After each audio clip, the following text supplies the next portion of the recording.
how much money do you need to be happy? There is no universal answer for everybody. But one thing is true, even if money can buy you happiness, I'd still rather cry because of boredom than because I don't have money to pay my medical bills. So today we're gonna see 7 levels of wealth, and each level corresponds to a certain financial station in your life. The first level is dependence. If you're at this level, you're partially or fully dependent on someone else providing for you. If you're a kid or a teenager, I wouldn't really worry about it. But according to a report by savings.com, half of parents still financially support their adult children, be it because they still live with them or because they receive money for rent or food or transportation. Now look, being at this level doesn't really mean you're poor.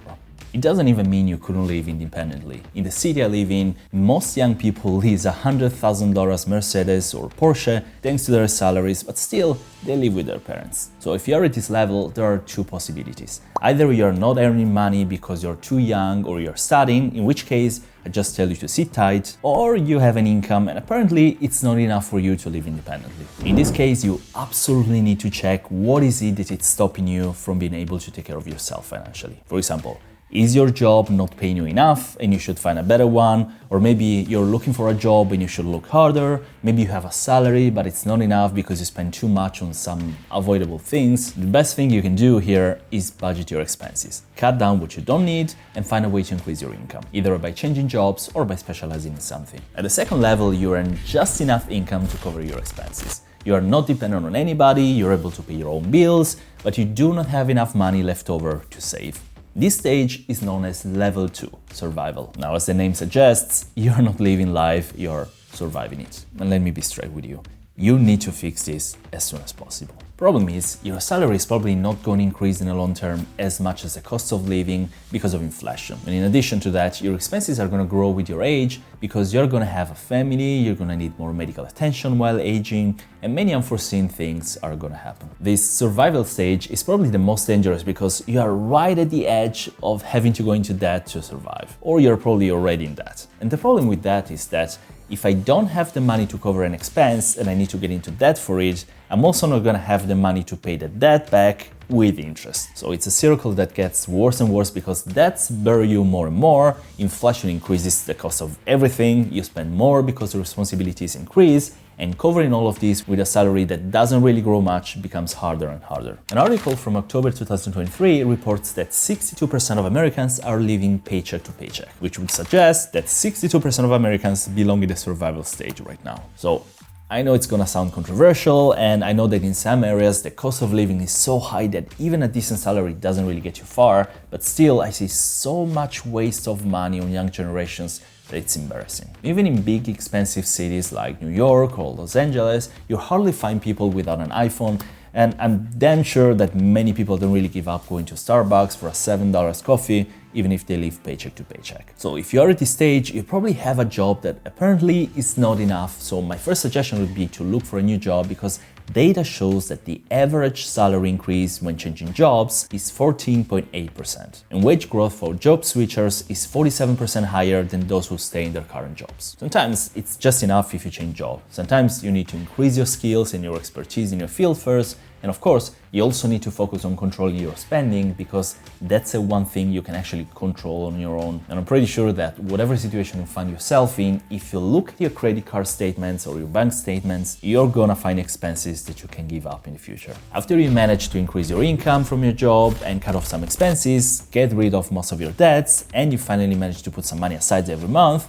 congratulations, you made it to level number 3, which is stability. And this is the stage where your stress levels about money start to come down. And this is one of the things for which I say money doesn't buy you happiness, but it certainly removes some obstacles from the way to happiness. If you're in this stage, you're starting to allow yourself some nice expenses like a vacation, and as I said, you're putting some money aside every month. What you should have, so that you can officially say that you are financially stable, is having an emergency fund of at least 3 to 6 months worth of expenses save this cash. So let's say that you spend on average $40,000 a year, you're gonna need to have between $10,000 and $20,000 in your checking account or in a high-yield savings account. This is extremely important because you should always expect unexpected things to happen. Because who knows, maybe one day your car breaks down, or you're gonna need to buy a new laptop, or you're getting married. You certainly don't want to do any of this through debts. Obviously, your job is not done yet because you might still carry some student loan debt or credit card debt, so you need to pay your debts off as soon as possible. And this, my friends,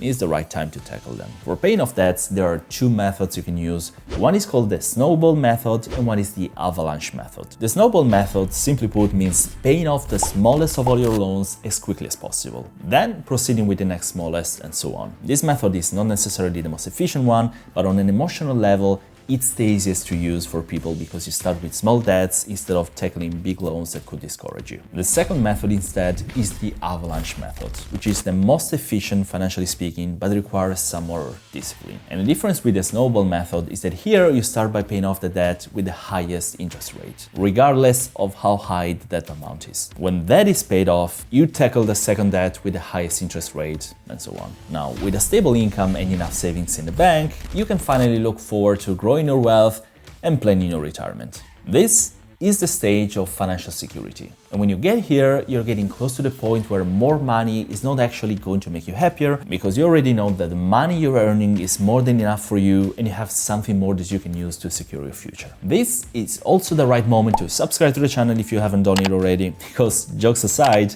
investing is going to be your best financial ally, and there is nothing better than watching finance video from the Italian twin of Manu Ginobili. Capish?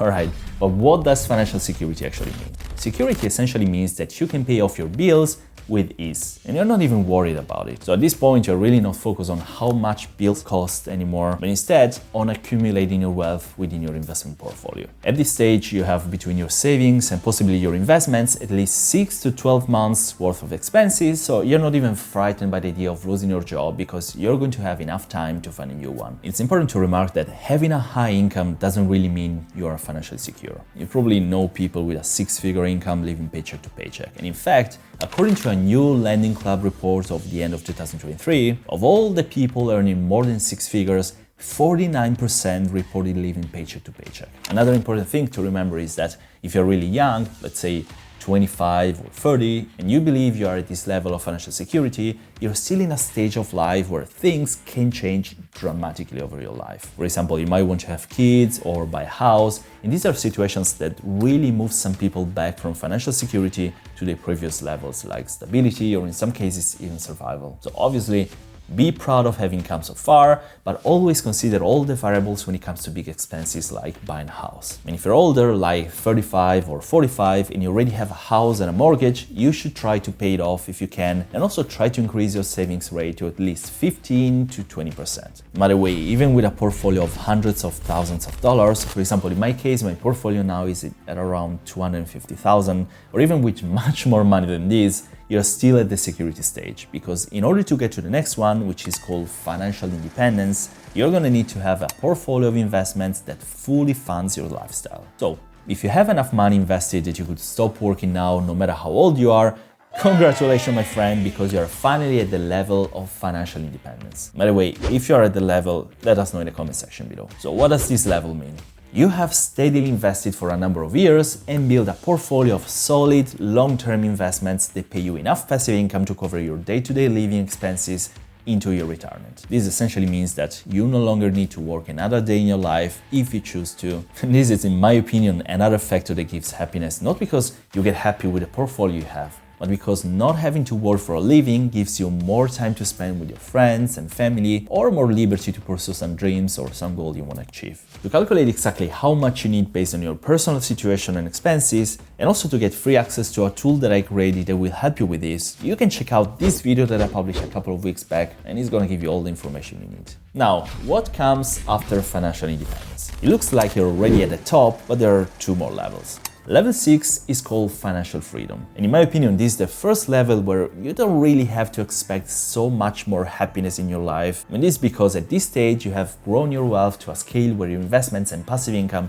not only can fund your lifestyle without ever having to work again, but can also fund luxury goods and unique experiences. And as much as I know that being able to travel around the world is a wonderful experience, don't get me wrong, I think that the ability to pursue your dreams and also spending time with your family and friends is already going to give you so much happiness and can be achieved already in level 5. Anyway, financial freedom is a level that many people dream about, and come on, let's be honest, I'd also like to achieve it. Financial freedom is probably going to be the last level for 99.9% of the people out there. And the reason is that while this can be reached even by people with a normal job, by just investing as much as possible for a long period of time, like a couple of decades, the next level is going to be reached only by people that manage to create something great that impacts many people or that impacts them enormously. I'm talking about the level of financial abundance. In this level, you have more than you will ever need, and you can basically afford whatever you may desire. The only way to get to this level, at least in 99% of the cases, is by building a successful business that is scalable and impacts millions of people. I don't believe you're at this stage now, but I can tell you what are the 5 rules that $1 million idea should have if you want to be sure that it can be transformed into a great business. Now, I didn't invent these 5 rules. The first time I learned about them was around 6 years ago